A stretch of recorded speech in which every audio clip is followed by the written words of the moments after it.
안녕하세요 여러분, 마고입니다. Hi everyone, it's Margot. Bonjour tout le monde, c'est Margot et j'espère que vous allez bien. Moi ça va. Du coup, aujourd'hui on se retrouve pour un nouvel épisode et aujourd'hui je vais vous parler du drama Semantic Error, ou bien en coréen Semantic Error, qui est un drama spécial Watcha de 8 épisodes qui a commencé le 16 février 2022 et qui s'est terminé le 10 mars 2022. C'est un drama du coup qui est un BL, BL veut dire Boy Love, donc c'est une romance entre deux hommes, et aussi c'est un drama qui est issu en fait d'un webtoon. Le webtoon est exactement du même nom, Semantic Error, et si jamais il est encore en cours, donc il n'est pas terminé le webtoon, voilà, je pose ça là parce que ça peut être aussi un facteur assez intéressant. Pour le moment il me semble qu'il y a 48 chapitres et des poussières, donc je sais pas combien de chapitres il va y avoir en tout, mais du fait justement que le drama soit basé sur un webtoon justement en cours, ça peut nous laisser penser qu'il y aura peut-être des saisons supplémentaires.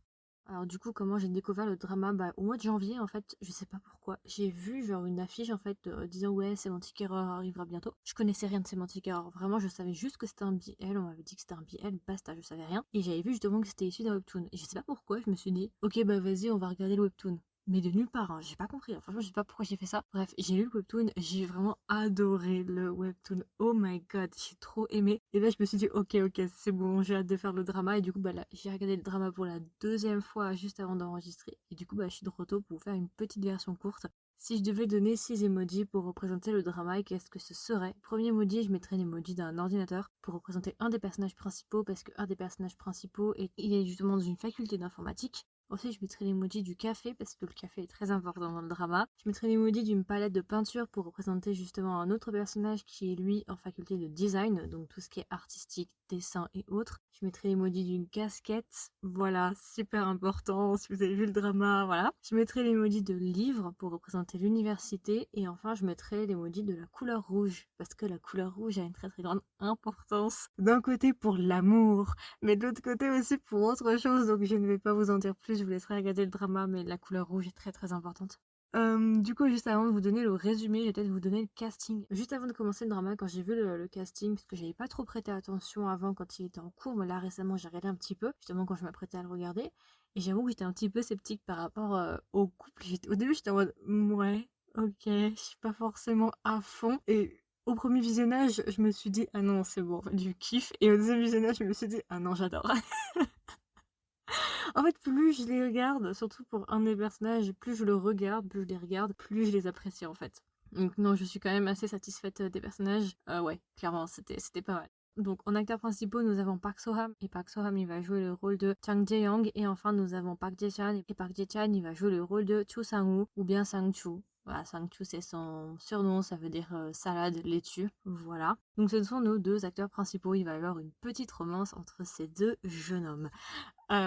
Du coup, je vais peut-être vous faire un petit résumé, voilà, rapidos du drama si vous ne savez pas de quoi ça parle, Semantic Error, parce que c'est vrai qu'il est quand même passé inaperçu. Alors, dans la communauté des gens qui regardent les BL, il est très populaire, tout le monde m'en parle. J'en ai discuté encore aujourd'hui avec quelqu'un et tout, on a discuté de Semantic Error. Donc, pour les gens qui connaissent les BL, Semantic Error est assez connu et apprécié, très apprécié même en fait. Par contre, pour les gens qui sont en dehors de la communauté et qui regardent pas trop, genre tout ce qui est les BL, c'est vrai que je peux comprendre que vous ne le connaissiez pas, parce que déjà la chaîne qui distribue justement Semantic Error, elle est pas connue en fait.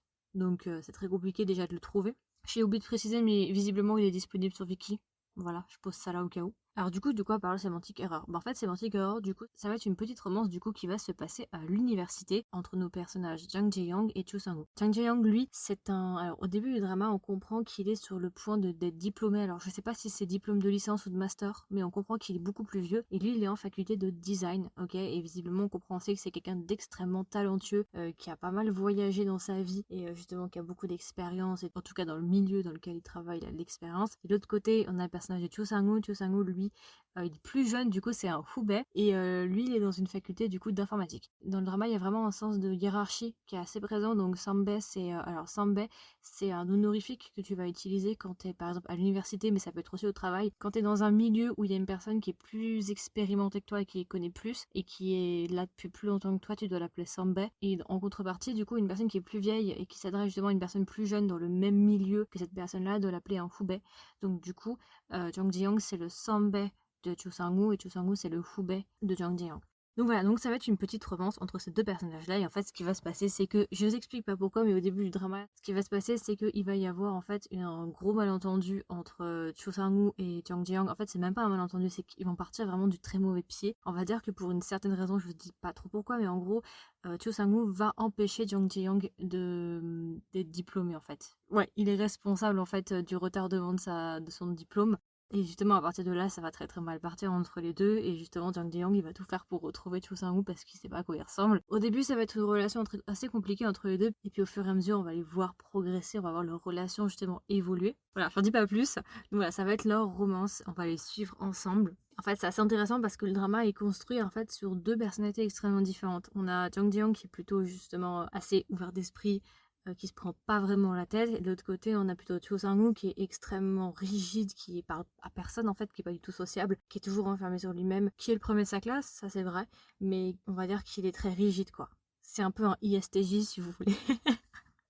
C'est un petit peu ce qu'ils disent parce que j'ai vu une bande-annonce et il me semble que dans le drama il est ISTJ et dans le drama justement il est très organisé, il calcule les minutes, il chronomètre tout pour pas perdre de temps et tout, enfin bref voilà. Vous en apprenez plus sur lui si vous lisez le webtoon, soit étant passant. Donc voilà, c'est à peu près tout. Alors qu'est-ce que j'ai pensé du drama? Alors plusieurs choses, j'ai beaucoup de choses à dire par rapport à ça. Première chose que j'ai beaucoup aimé, c'est que du coup comme je l'ai dit c'est une adaptation du webtoon. Alors pour ceux qui ont vu le webtoon et qui se posent des questions justement, est-ce que c'est similaire, est-ce que c'est pas similaire? Alors oui c'est similaire à 90%. Par contre, il y a des changements qui ont été faits, c'est-à-dire qu'il y a des parties qu'ils ont enlevées. Surtout les parties plutôt osées, justement, j'en parlais il y a pas longtemps, je sais plus dans quel épisode, je parlais justement que je me disais, ouais, est-ce que les parties osées, ils vont les laisser? Pour le moment, ils les ont relevées, d'accord? Elles sont pas dans cette première saison. Pour les autres choses, il y a des choses qui ont été modifiées, mais l'essence même, en fait, les grandes lignes sont là. Clairement, les grands moments importants du webtoon sont là. Il y a juste certains moments où, par exemple, il y a deux trucs qui devaient être à deux scènes différentes, et là, dans le drama, ils les ont mis dans une seule scène, ils ont tout combiné. Voilà, ils ont un petit peu réorganisé les événements, mais dans l'ensemble, tout y est. Il n'y a pas vraiment de changement. Ils n'ont pas fait les fous avec le script, quoi. Ça, c'est déjà bien.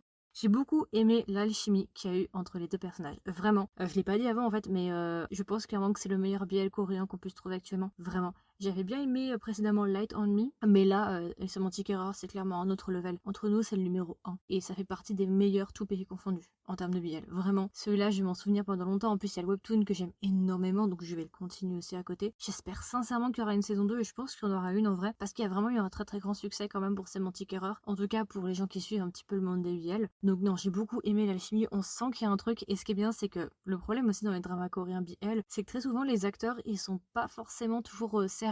On croit pas vraiment à la romance en fait. On sent que eux-mêmes sont pas sérieux ou qu'ils sont gênés. Et du coup, bah, on croit pas vraiment au truc. Il y a pas cette étincelle, ce truc vraiment quoi. Ils jouent pas jusqu'au bout le couple. Et ici, je trouve quand même que le couple est assez bien joué pour les scènes un petit peu plus, voilà, où ils s'embrassent, ce genre de choses. Je trouve que c'est vraiment pas mal. On sent qu'il y a un truc. On y croit en tout cas et ils jouent vraiment un couple. On sent qu'ils sont parfois un peu gênés. J'en parlerai après dans les points négatifs, mais vraiment en termes de jeu, en tout cas, c'est parmi tous les dramas coréens qui existent pour moi, c'est le number one. Après, c'est sûr qu'il y a toujours des défauts. On est bien d'accord, mais c'est très très bon. Franchement, j'ai beaucoup aimé, énorme coup de cœur pour le couple, ils sont vraiment mignons. Oh my god. J'ai eu un gros coup de cœur moi pour Jang Jae-young, clairement. Vraiment gros coup de cœur. En plus, je l'ai pas dit, mais ça peut peut-être vous intéresser. Je suis allée voir un petit peu les acteurs. Jang Jae-young, dans la vraie vie, il a 28 ans. Et l'acteur qui joue Cho Sang-woo, lui par contre, il a 21 ans, je crois, c'est un 2001 ou un 2002. Il est plus jeune que moi. Je suis outrée. Non mais il fait vraiment jeune, du coup il y a un réel écart d'âge. L'écart d'âge il est vraiment là et ils sont grave beaux. En tout cas j'aime beaucoup Jang Ji-young, vraiment gros coup de cœur pour ce personnage là. Il a un truc, genre tout au long du drama ils disent que c'est un dorai.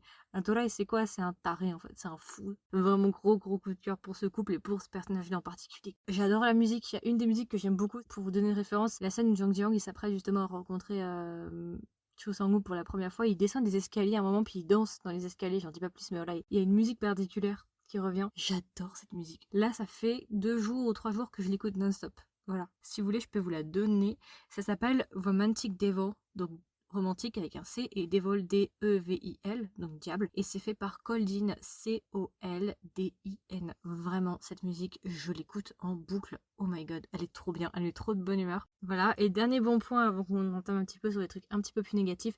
À l'épisode 8, il y a un easter egg. En gros, ce qu'ils ont fait, c'est qu'ils ont mis des scènes supplémentaires après le générique de fin. Donc si vous avez l'habitude de couper le drama au générique de fin, revenez au drama, passez le générique de fin les dernières minutes et il y a un easter egg justement un petit peu comme dans les Marvel, vous savez, où ils rajoutent des trucs. Bah là c'est pareil, il y a des scènes supplémentaires qui ont été rajoutées sur le couple. C'est trop bien, vraiment, je suis grave contente. Quand j'ai vu ça, je me suis dit yes.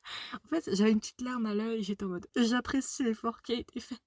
Non, vraiment, j'étais très contente de voir qu'à l'épisode 8, ils avaient fait un petit easter egg supplémentaire où on les voyait un petit peu plus voilà, ensemble. Voilà, j'ai beaucoup apprécié, donc si jamais vous ne le saviez pas, bah voilà, je vous invite à retourner à l'épisode 8 justement pour aller voir ça. C'est juste après le générique de fin. C'est à peu près tout. En vrai, c'est un drama que j'ai adoré, vraiment. Voilà, j'ai juste des petits points négatifs à donner. Mais c'est des points négatifs sans être vraiment des points négatifs. C'est juste, voilà. Premier point négatif, c'est trop court. Mais ça, c'est pas de leur faute. C'est parce qu'ils sont basés sur le webtoon. Donc, on peut pas leur en vouloir en soi. Même si y a 2-3 trucs qui ont changé par rapport au webtoon, ça, je leur en veux pas vraiment. Mais c'est vrai que c'est pas de leur faute si c'est court. Mais c'est plus pour moi-même, en fait. Je suis un peu frustrée. J'aurais voulu en voir plus. D'ailleurs, le webtoon aussi, en fait. J'attends qu'il se termine. Mais je sais pas dans combien de temps il va se terminer. Voilà. C'est pour ça que j'aime pas, en fait, commencer des choses en cours. Parce qu'une fois que c'est fait, après, c'est fini. Franchement, moi, je suis quelqu'un qui déteste commencer plein de choses en même temps et pas les terminer. Ça me stresse. J'ai besoin à chaque fois de cliquer sur croix pour m'en débarrasser. Donc c'est pour ça que ça m'énerve de commencer des choses en cours si je peux pas les terminer. Autre point négatif aussi que je voulais donner, je l'ai dit juste un peu avant, parfois le jeu était un petit peu faible. Il était plutôt faible du côté de Chosangu par moment. C'est vrai que par moment le jeu n'était pas forcément optimal, mais après on peut pas leur en vouloir non plus. C'est pas non plus un drama genre de ouf, voilà, JTBC non plus. Hein. C'est un petit drama. Donc c'est clairement beaucoup mieux que ce que j'attendais clairement, mais voilà, c'est pas non plus horrible, je veux dire, entre nous, hein, si vraiment il jouait si mal que ça, je n'aurais jamais fini le drama, je l'aurais encore moins regardé 2 fois, et j'en aurais encore moins parlé aujourd'hui, donc voilà. Ce qui est bien, c'est qu'on sentait parfois qu'ils étaient gênés, mais c'était pas dans les moments les plus importants. Dans les moments les plus importants, ils jouaient extrêmement bien, on sentait l'intensité, on sentait le vrai jeu. Les moments où ils étaient gênés, c'était plus dans des discussions, où ils étaient censés s'embrouiller au genre de choses, où parfois j'étais un petit peu sceptique. Donc voilà, c'est les 2 seuls points négatifs que j'ai en soi. Sinon, le drama, j'en suis très très satisfaite. Aussi, il y a quelque chose que j'ai constaté, l'acteur principal dans Semantic Error, donc Park So-ham, il me fait beaucoup penser, il me donne beaucoup les vibes d'un autre acteur coréen qui est Oh Tae-geun. Je sais pas si vous connaissez Oh Tae-geun. Oh Tae-geun, il a joué il y a pas longtemps dans Vincenzo, il a fait dans Royal Inspector Joy, vous savez le truc qui se passe à l'ère Joseon et tout machin. Mais je pense le rôle le plus connu qu'il ait fait, c'est Let's Fight Ghost et Save Me aussi et Vincenzo.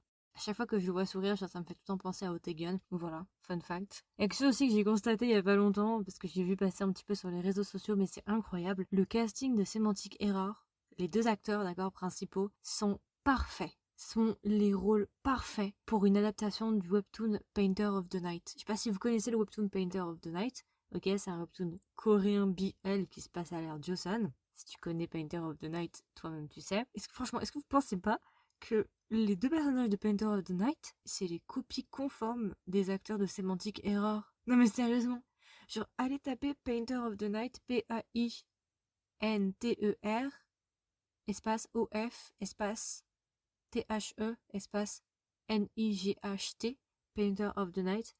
Regardez les 2 personnages principaux de Painter of the Night et regardez les 2 acteurs principaux de Semantic Error.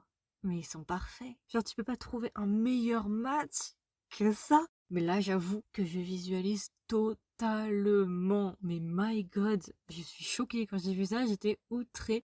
Ils sont parfaits pour Painter of the Night. Bon, après, on sait que Painter of the Night, c'est un petit peu hardcore dans le milieu des BL. Il y a plus hardcore que ça, bien évidemment, mais c'est déjà très hardcore. Donc, je me dis, genre, il y aura jamais une adaptation de Painter of the Night, ou bien ce sera hyper light et ce sera pas une réelle adaptation de Painter of the Night. Alors du coup voilà, au moment où j'enregistre l'épisode, c'est vrai que là c'est en train de partir en sucette. Semantic Error. J'ai vu il y a pas longtemps que Semantic Error est le premier drama sur les sites de streaming visionné en Corée du Sud, c'est-à-dire qu'il a dépassé Netflix. Donc ça a battu Netflix, je sais pas si vous vous rendez compte. Genre actuellement, Semantic Error, c'est en train de casser internet. Je vois plus la photo de Park So-ham sur les réseaux sociaux que ma propre famille. C'est pour vous dire. Je le vois partout le gars. Il est partout, les 2 acteurs sont absolument partout. Il y a des vidéos, des trucs de fans, des photos, des machins, des trucs. Mais c'est un truc de malade. Et c'est bien la preuve que les BL, vraiment, ça peut changer ta vie. Non mais sérieusement. Parce que c'est souvent connu en fait que les idoles ou les célébrités qui sont pas hyper connues et qui veulent justement être encore plus connues qu'elles ne le sont, très souvent c'est très connu que les BL sont utilisés par les célébrités pour essayer de les faire percer, pour essayer justement de les faire connaître. Il y a plein d'exemples qui ont prouvé justement que ça fonctionnait. Alors peut-être pas en Corée mais dans d'autres pays. Là, pour la première fois, vraiment, c'est bien la preuve que les BL, ça peut vraiment changer ta vie. Là, ça a clairement changé la vie des 2 acteurs principaux. Ils étaient connus, hein, bien évidemment avant, mais là, même eux, ils le disent en fait, ils réalisent pas ce qui se passe parce qu'il y a beaucoup d'interviews qui tournent sur internet et tout. Ils y croient pas en fait. Ils réalisent absolument pas ce qui est en train de se passer. Ils s'attendaient pas du tout avec ce succès. Et en fait, je me rends compte que Semantic Error, c'est un petit peu le World of Honor de 2022. Ce qui se passe maintenant avec Semantic Error, c'est exactement ce qui s'est passé avec World of Honor en 2021. Ce qui est assez drôle aussi d'ailleurs, c'est que pour World of Honor et Semantic Error, les 2 dramas sont sortis en mars. Donc mars est clairement un mois propice au BL et au succès de BL. Ça fait déjà 2 ans, enfin ça fait déjà l'année dernière et cette année qu'on a un BL qui tombe en mars et qui fait un gros carton. L'année dernière c'était plutôt du côté de la Chine avec World of Honor et cette année c'est Semantic Error. Et là, franchement, à la place de Netflix actuellement, je m'inquiéterais un petit peu quand même. Parce qu'on sait que Netflix, très souvent, c'est un petit peu les précurseurs. Enfin, ils sont assez bons pour prédire les marchés, pour prédire un petit peu ce qui plaît et ce qui plaît pas quand même, parce que sinon ils auraient pas réussi dans le game. Mais là, Netflix, à leur place, je m'inquiéterais un petit peu, parce que pour avoir un drama qui sort de nulle part, qui s'appelle Semantic Error, enfin pas, ils sortent pas de nulle part, mais voilà, qui dépasse même les séries proposées par Netflix, là je m'inquiéterais quand même pour Netflix, et à la place de Netflix, clairement ce que je ferais maintenant c'est essayer d'envisager de créer des BL. Je comprends pas pourquoi Netflix ne s'est pas lancé encore dans les BL. Je sais Netflix, il me semble, ils ont fait des séries étrangères, occidentales, avec basées en fait sur le concept en fait de BL quoi, des couples entre 2 gars ou des couples avec des filles. Je sais qu'ils le font à l'étranger pour d'autres séries étrangères, mais pourquoi ils ne le font pas en Asie? Là, je comprends pas ce que fait Netflix en fait, parce que là, ça fait déjà un petit moment qu'on sait que l'ère des BL commence, ça fait un petit moment que c'est là, déjà les BL, c'est quelque chose déjà qui est né dans les années 2000, hein. C'était peut-être présent avant, mais c'est vraiment très très prononcé maintenant. C'est vraiment un gros truc, les BL, c'est un gros marché aussi, parce que Netflix, on sait qu'il fonctionne aussi pas mal en termes de business, il y a clairement de l'énorme potentiel. À la place de Netflix, là, je me dépêcherais en fait de créer genre une team pour commencer à réfléchir à créer 2-3 BL de qualité, parce que là il faut qu'ils se lancent Netflix, c'est le moment de se lancer. À leur place en tout cas je me lancerai maintenant. Il faut vraiment qu'ils envisagent, peu importe le pays, mais il faut vraiment qu'ils envisagent de faire des BL. Donc moi je pense, j'espère que Netflix va s'y mettre et que d'ici 1 an ou 2, on risque d'avoir des BL spécial Netflix, coréens ou asiatiques en général. C'est ce que je souhaiterais. Moi je pense qu'ils pourraient vraiment faire du très très bon travail. Après c'est trouver les bons acteurs, voilà. Moi, je pense qu'il faut pas forcément avoir des bons acteurs extrêmement connus, Kim So-yeon ou ce genre de choses, pour faire un bon drama pour le coup BL, mais je pense qu'il faut vraiment juste des acteurs déjà qui sont solides et avec lesquels il peut y avoir une très très bonne alchimie, parce que c'est ce qui fait la force en fait de Semantic Error. C'est l'alchimie entre les 2 acteurs, parce qu'il faut savoir que les acteurs se connaissaient d'avant en fait. Ils se connaissaient déjà depuis un petit moment d'après ce que j'avais compris. Donc il y avait déjà une petite base déjà préexistante d'amitié entre guillemets ou d'alchimie quoi. Bref, je m'égare. Mais du coup, si je devais recommander le drama à un ami ou une amie, qu'est-ce que je lui dirais? Et est-ce que même je recommande le drama? Bien sûr que je recommande le drama. Je recommande ce drama à 2000%. Vraiment, si vous ne l'avez pas encore vu, allez le voir. Si vous aimez les BL, celui-là, il est excellent. Ça fait partie des meilleurs BL qu'on puisse trouver. Déjà coréen, ça, sans aucune hésitation. Mais même au niveau de tous les pays confondus, ça fait clairement partie des meilleurs qu'on puisse avoir. Du coup, je le recommande pour ceux et celles qui ont lu le webtoon et qui voudraient savoir comment ils ont adapté Semantic Error. Et puis même, en fait, on va la faire dans l'autre sens. Si vous avez vu le drama, mais que vous n'avez pas encore lu le webtoon, franchement, je vous recommande le webtoon, il est très très bon. À mon avis, pour vraiment apprécier au maximum cette histoire, je pense qu'il faut faire les deux. Il faut lire le webtoon et il faut regarder le drama. Parce qu'il y a plein de choses dans le webtoon qu'ils n'ont pas mis dans le drama, et il y a quelques petits trucs qu'ils ont mis dans le drama mais qu'ils n'ont pas mis dans le webtoon. Donc je pense vraiment que ça vaudrait la peine d'aller voir le webtoon. Je pense que vous allez beaucoup aimer le webtoon, il est vraiment de très très bonne qualité. Je recommande aussi pour le couple, parce que c'est un couple qui a quand même une petite intensité. On sent qu'il y a un truc. J'ai beaucoup aimé le couple, j'ai beaucoup accroché. J'ai oublié de préciser, mais c'était un couple qui est un enemy to lovers. Donc si vous aimez bien toutes les romances un petit peu enemy to lovers, justement ennemi à amant, ennemi à couple si vous voulez, ça part très très mal, mais au fur et à mesure on sent l'intensité monter entre les deux et j'ai beaucoup aimé l'alchimie. Après je le recommanderais aussi pour les personnages individuels, ils sont très très intéressants. J'ai beaucoup aimé les personnages, j'ai particulièrement préféré Jang Jae-young, donc je le recommanderais pour Jang Jae-young. Il est très proactif, c'est-à-dire qu'il prend vraiment les initiatives, il est toujours en train de courir après Cho Sang-woo et tout. Et même en fait de l'autre côté aussi, Cho Sang-woo aussi parfois prend les initiatives, ce qui est assez surprenant d'ailleurs. Ça m'a beaucoup surprise quand j'avais lu le webtoon d'ailleurs, soit dit en passant. Donc voilà, vraiment je le recommanderais pour des milliers de raisons, mais c'est vraiment un très très bon drama. Et autour de moi j'en ai discuté un petit peu et tout le monde me dit Margot, Semantic Error, c'est trop bien et tout, j'ai trop aimé, t'en penses quoi? Et oui, clairement je l'ai beaucoup aimé. Du coup, si je devais donner une note à Semantic Error, combien est-ce que je lui donnerais? Je pense que je lui donnerais... Alors là, j'hésite entre 2 notes, à vrai dire. Je pense que je lui donnerais 18 sur 20, parce que vraiment, j'ai beaucoup aimé Semantic Error. Et en fait, ce que j'aime bien aussi, ce que je salue par rapport à Semantic Error, c'est que c'est un drama quand même qui a pas un énorme budget entre nous, hein. C'est un petit drama, mais c'est un excellent drama. Ils ont réussi vraiment à tirer le maximum de ce qu'ils ont pu faire. Donc voilà, rien que pour ça déjà je trouve que c'est vraiment du très très bon travail et c'est vraiment un de mes BL favoris, sans aucune hésitation. J'ai adoré le couple, je pense que j'ai dit 40 milliards de fois, donc voilà, 18/20, je pense qu'il le mérite amplement. Comme dirait Christelle, hein, pour moi c'est un chef's kiss. Voilà, si vous avez vu, attends, c'était dans quel drama ça? Je crois que Christelle me l'avait dit dans Reset, si je dis pas bêtise, chef's kiss. Bah voilà, bah là c'est un chef's kiss clairement entre nous. Très très bon drama, gros coup de cœur, je l'adore et j'ai envie de me le refaire parce que j'adore l'univers. Aussi, si vous cherchez un drama qui se passe à l'université, voilà, si vous aimez bien l'univers un peu universitaire, je pense que ça peut vous plaire. Donc voilà, écoutez, je pense que j'ai fait le tour, c'était mon review, c'était ma version courte sur Sémantique Erreur, j'espère que ça vous a plu, j'espère que ça vous a intéressé. Je ne vais pas faire de version longue, pourquoi? Parce qu'en fait, il n'y a pas non plus grand chose à dire. Si je fais une version longue, ce serait juste pour parler des 2-3 scènes que j'ai aimées, mais il n'y a pas non plus assez de matière vu que le drama est très court. Donc voilà, si jamais il y a des saisons suivantes, bien évidemment, je les ferai, je les regarderai et puis j'en parlerai. Et puis voilà, écoutez, n'hésitez pas à me donner vos retours et qu'est-ce que vous avez pensé de Sémantique Erreur? Est-ce que vous l'avez vu? Et si vous l'avez vu, est-ce que vous l'avez aimé? Est-ce que vous l'avez pas aimé? Si vous ne l'avez pas vu, est-ce que vous avez envie de le voir? Et est-ce que même en fait vous avez lu le webtoon? Je vous le recommande vraiment une fois de plus, si vous l'avez pas encore lu, allez le lire parce qu'il est vraiment très très bon et n'hésitez pas à me donner vos retours, qu'est-ce que vous pensez du webtoon par rapport au drama, les différences qu'il peut y avoir. Et puis voilà, écoutez, moi je vous souhaite une agréable journée ou une agréable soirée et je vous dis à la prochaine pour un nouvel épisode. Bye!